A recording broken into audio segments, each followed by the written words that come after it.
मी माझं नाव ललिता शिंदे देशमुख. त्र्यंबकेश्वर देवस्थानची माजी विश्वस्त. सन 2013 मध्ये मी विश्वस्त पदाचा कार्यभार सांभाळला ते 2017 पर्यंत. त्याच्यानंतर दुसरी ओळख मी माजी नगराध्यक्ष 2003 ते 4 मध्ये कुंभमेळ्यामध्ये मी नगराध्यक्ष पदाची पण मला संधी मिळाली होती त्र्यंबकेश्वर सारख्या ठिकाणी. त्याच्यानंतर सर्वात प्रमुख ओळख अशी की श्री त्र्यंबकेश्वर देवस्थान हे जगामध्ये प्रसिद्ध असलेलं एक देवस्थान आहे. जागतिक पातळीवर गेलेलं त्र्यंबकेश्वर आहे. त्या त्र्यंबकेश्वराचं वतन माझ्या म्हणजे माहेरी म्हणजे वडील यांना छत्रपती शिवाजी महाराजांकडनं मिळालं होतं. ही सर्वात मोठी ओळख आहे. आणि छत्रपतींच्या जी काही आपल्याला आता सेवा करायची त्या सेवेमध्ये आपण ऋणामध्ये आहोत छत्रपतींच्या, म्हणून हा मी खूप मोठा एक विषय आपल्या पूर्ण महाराष्ट्राच्या जनतेसमोर आज घेत आहे. माझी अशी भावना आहे की आपण सगळेजण म्हणजे सर्वच जण आणि झेनजी म्हणून जे काही आता जे मीडियामध्ये आहे युवकांनी याला जास्तीत जास्त एक चळवळ रूपामध्ये सुरुवात करून त्र्यंबकेश्वर आणि नाशिक मध्ये जो काही सिंहस्थ कुंभमेळा भरत आहे, ज्यासाठी महाराष्ट्र गव्हर्नमेंटने 35,000 कोटी रुपये मंजूर केलेले आहेत. अगदी खूप मोठ्या प्रमाणावर नाशिक आणि त्र्यंबकेश्वरला काम चालू आहे. दर्शन पथाचं काम चालू आहे आणि सगळेजण प्रशासन शासन सर्वच यंत्रणा कामाला लागलेले आहेत. तर माझा मूळ मुद्दा आज असा होता की आपल्या छत्रपतींची जी काही गादी आहे, जे आदरणाचं आपल्या सगळ्या रयतेसाठी आदराचं स्थान आहे, ते आहे ही जी सातारची मुख्य गादी.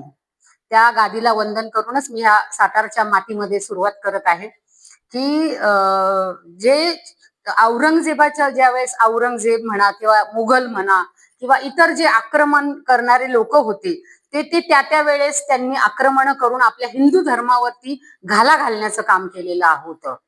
त्यामुळे आपली काशीचं मंदिर घ्या किंवा मथुरेचं मंदिर घ्या किंवा महाराष्ट्रातली आपली तुळजाभवानीचं मंदिर घ्या, पंढरपूरचं मंदिर घ्या, अशा धर्मावरच्या जे आपल्या धर्माचं मुख्य ठिकाण हे टार्गेट करून औरंगजेबाने जे आपल्या मंदिरं तोडली, म्हणजे त्याला असं वाटायचं की ह्यांचा धर्म तोडला आणि ह्या एका बुद्धीने तो ते सगळं करत होता. त्यावेळेस 48 वर्ष कुंभमेळ्यावरती बादशाह औरंगजेबाने इथे बंदी घातली होती. त्या बंदीला छत्रपती शिवरायांनी म्हणजे देव आणि देश आणि धर्मासाठी आपले छत्रपती शिवराय लढले होते आणि ती बंदी उठवून कुंभला संरक्षण दिलं होतं. आणि आपला हा एकमेव महाराष्ट्रामध्ये त्र्यंबकेश्वर आणि नाशिक इथे कुंभमेळा भरतो. तर आता माझी अशी विनंती आहे महाराष्ट्र सरकारला, माननीय मुख्यमंत्री, त्याच्यानंतर कुंभमेळा मंत्री, आपले सातारचे सर्व मुख्य गादी उदयन महाराज, परत कोल्हापूरची गादी, तर ह्या सगळ्यांनी आणि महत्वाचं म्हणजे रयतेने जनतेने शिवभक्तांनी आणि जे कोणी शिवप्रतिष्ठान असतील, ज्या महाराष्ट्रामध्ये शिवप्रेमी असतील, त्यांना माझी कळकळीची विनंती आहे की आपला हा जो काही इतिहास आहे तो तरुण पिढीला माहीत नाही आहे. तर ह्यांनी कुंभमेळ्याचं जे काही आयोजन केलेलं आहे त्यामध्ये ज्याप्रमाणे पंढरपूरला शासकीय पूजा होते मुख्यमंत्र्यांच्या हस्ते आषाढीला, त्याचप्रमाणे कुंभमेळ्याची जी काही आता आमचं ध्वजारोहण 31 ऑक्टोबरला होणार आहे आमचं त्र्यंबकेश्वरला. तर त्या ह्याच्यामध्ये आपले जे महाराज आहेत उदयन महाराज, आपल्या सर्वांचं ती सातारची गादी आराध्य आहे, तर त्यांना निमंत्रित करून संभाजीराजेंना निमंत्रित करून नागपूरच्या भोसल्यांना पण निमंत्रित करून ह्या प्रोटोकॉल मध्ये फडणवीस साहेबांनी शिवाजी महाराजांच्या प्रतिकात्मक पादुका पूजन केलंच पाहिजे असं मला वाटतं. आणि हा इतिहासाला उजाळा दिला पाहिजे, कारण अतिशय त्याग अतिशय शौर्य आपल्या राजाने केलेलं आहे. त्या राजाला आपण कुठेही विसरता कामा नये म्हणून मी हा प्रपंच केलेला आहे. आणि म्हणून मी सातारला आई साहेबांना पण भेटायला आली. काल मला शिवेंद्रराजे भेटले, त्यांनी मला तोंडी शब्द पण दिला की मी सीएम साहेबांशी बोलतो. तर मला असं वाटतं की हा सोशल मीडिया हे फार मोठं एक माध्यम आहे जगापर्यंत पोहोचण्याचं, जनतेपर्यंत पोहोचण्याचं. तर आपण सगळ्यांनी म्हणजे माझे तुम्ही सगळे बांधव आहात. मी तर हा प्रयत्न म्हणजे हा काय म्हणतात ही संकल्पना मांडलेली आहे. मला ही संकल्पना सतीश सातोंडकर म्हणून आहेत परभणीचे, त्यांनी मला याच्यामध्ये मदत केलेली आहे.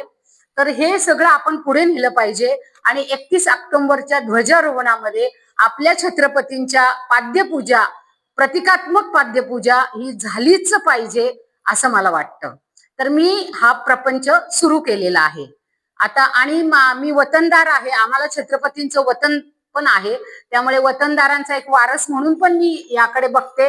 आम्हाला आपल्या त्र्यंबकेश्वराचं जे काही आमचं पूर्ण तिथल्या देवतेचं रक्षण म्हणा किंवा तिथल्या पूजा म्हणा, नंतर झोपवण्याची जी काही प्रक्रिया असते, पूजा असते, ते सर्व आमच्याच घराण्याकडे आहे, तिथला तुंगार परिवार आणि देशमुख परिवार. तर हे सगळं आपलं कर्तव्य आहे आणि त्यांच्या ह्याच्या काय म्हणतात कामाला, शौर्याला किंवा त्यांनी केलेल्या सगळ्या ज्या काही गोष्टी आहेत त्याला महाराष्ट्रामध्ये फक्त त्र्यंबकेश्वरलाच कुंभमेळा नाशिकला होतो, त्र्यंबकेश्वरलाच होतो खरं, तर त्याला उजाळा दिला पाहिजे. आणि अति तातडीने फडणवीस साहेबांनी यावर विचार करून छत्रपतींच्या पाद्यपूजन करावं.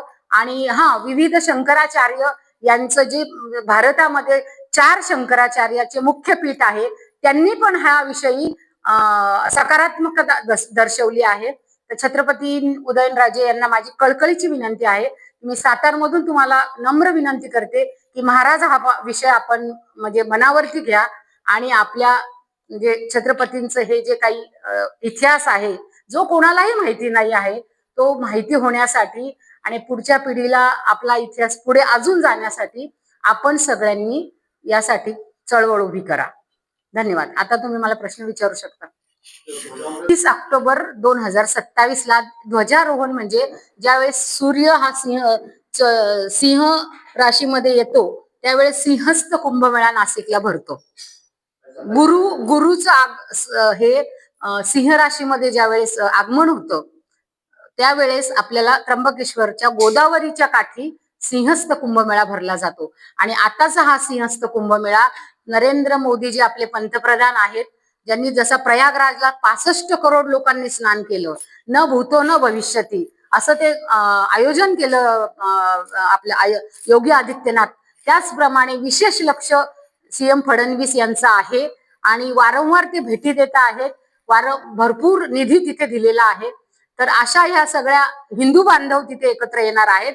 तर अशा ठिकाणी छत्रपतींचं पाद्यपूजनचा प्रोटोकॉल आपल्या त्यांच्या निमंत्रण पत्रिकेमध्ये असला पाहिजे आणि हा आवाज महाराष्ट्र पूर्ण भारतामध्ये गेला पाहिजे. सातारमधनच पाहिजेत. आणि मला तर असं वाटतं की त्या म्हणजे सातारमध्ये मिरवणूक नुकते ना जिथे कुठे शिवरायांच्या असतील त्या घेऊन आपण त्या कुशावर जिथे कुंभ भरतो आमचा तिथे घेऊन त्याचं स्नान करून त्याच्यावरती षोडोपचार पूजा करून म्हणजे पंचामृताने पूजा करून त्या त्र्यंबकेश्वराच्या आणि लिहून घ्या तारीख 1630 मध्ये, ते लिहून घ्या. 1630 मध्ये जेव्हा सुरतेवरती महाराज गेले त्यावेळेस त्र्यंबकेश्वरला अभिषेक करून गेले, 3 दिवस मुक्कामी होते छत्रपती शिवाजी महाराज. आणि तो एक हा जो ऐतिहासिक पुरावा दिलाय, काही जण विचारतील तर 1622 मध्ये शहाजी राजांनी निजाम ज्यावेळेस तिथे आजारी होता, जेव्हा अहमदनगरच्या निजामाकडे त्र्यंबकेश्वर होतं त्यावेळेस जो काही कर होता, जो काही लावलेला होता, निजामाची तब्येत बिघडल्यानंतर निजामाने त्यावेळेसच्या निजामाने तिथल्या पुरोहितांना ब्रह्मवृंदांना सांगितलं की माझ्या तिथले ब्रह्मवृंद तुमच्या तब्येतीत फरक पडण्यासाठी आम्ही गोदावरी काठी अनुष्ठान करतो. मग त्यांच्या तब्येतीत सुधारणा पडल्यानंतर त्यांनी कुंभमेळ्याच्या करातली सूट दिली. ह्याचा लेखी पुरावा तुम्हाला दिलाय. आणि त्याच्यानंतर ती शहाजी राजांनी पण कायम ठेवली. तर हे जे काही आपल्या घडलेलं आहे ते काही शासनाच्या कुठल्या म्हणजे त्यांनी पटलावर आणलं पाहिजे खरं, तर ते आणलेलं नाही. जसं तुम्ही आता बोलले की हे पाद्य, तर हे आपल्या महाराष्ट्रामध्ये फक्त त्र्यंबकेश्वरला होतो कुंभमेळा. म्हणून नाही ते आहेत त्याच ज्या शिवजयंतीला असतीलच ना, त्या पालखीमध्ये घेऊन एक झुंड असतीलच ना. हा त्याच्यावरचा प्रबंध आहे. हा मी मोदी सरकारला 2018 मध्ये दिला, त्याच्यानंतर त्याला हेरिटेज मध्ये टाकलं. आता हा जो काही प्रयागराजला घडला ना त्याचं कारण मी ललिता शिंदे मी तो पॅरिसला पाठवला, म्हणजे मोदी सरकारांना दिला, सांस्कृतिक मंत्रालय नवी दिल्ली त्यांना हा प्रस्ताव दिला, त्यांना खूप आवडला आणि त्यानंतर कुंभ युनेस्कोला गेला. तर त्याचं हे फार मोठं म्हणजे श्रेय आहे माझं खरं लहान ह्याच्यामध्ये, आणि त्याला आज जागतिक मान्यता आहे. म्हणजे आता आमच्याकडे नाशिकला जगातले लोक येणार, कारण हा जगाच्या नकाशावर गेला कुंभ, आणि सर्वात मोठा भारतातला सर्वात मोठा उत्सव सिंहस्थ कुंभ म्हणजे आपला कुंभ आहे, म्हणजे हिंदूंचा. त्याच्यामुळे ह्याच्यामध्ये आपल्या महाराजांच्या ज्या काही तिथे त्यांनी केलेल्या देव देश धर्मासाठी त्याला उजाळा मिळावा, आणि सीएम साहेबांनी हे प्रोटोकॉल मध्ये घ्यायलाच पाहिजे. तुम्ही मीडियाच्या माध्यमातून तुम्ही जास्तीत जास्त जे प्रतिष्ठान काम करतं, जे शिवप्रेमींचे मंडळ आहे, त्यांनी पण आता पत्रव्यवहार केले पाहिजे. मी तर एक छोटी आहे, माझा पण आवाज जावा असं माझी विनंती, म्हणजे देवाची माझी इच्छा आहे अशी, आणि प्रतिष्ठान वगैरे त्यांनी पण आता हे, आणि हा कार्यक्रम म्हणजे आता जर आपण सुरुवात केली तर सगळे पुढचे कुंभमेळ्यापर्यंत शिवाजी महाराजांचं सगळीकडे हे होणार. आणि त्या पाद्य पूजा जिथे आपलं ध्वजारोहण होतं ना त्याच्या शेजारी ठेवायच्या, आणि तिथे मग तो पंचामृताने ती अभिषेक पूजा करायची. आणि ते सांगायचं हिंदुत्ववादी सरकार आहे, ते लक्षात घ्या. हिंदुत्ववादी सरकार आहे भारताचं पण, नरेंद्र मोदी सरकार, आणि खाली पण आपलं भाजपचं सरकार आहे. तर त्यामुळे तुम्ही हा जो प्रश्न विचारला तो अतिशय योग्य आहे. हिंदुत्ववादी सरकारमध्ये छत्रपतींची आठवण झालीच पाहिजे. बोलल्या माझ्याशी यावर. मग आता हे बघा, हे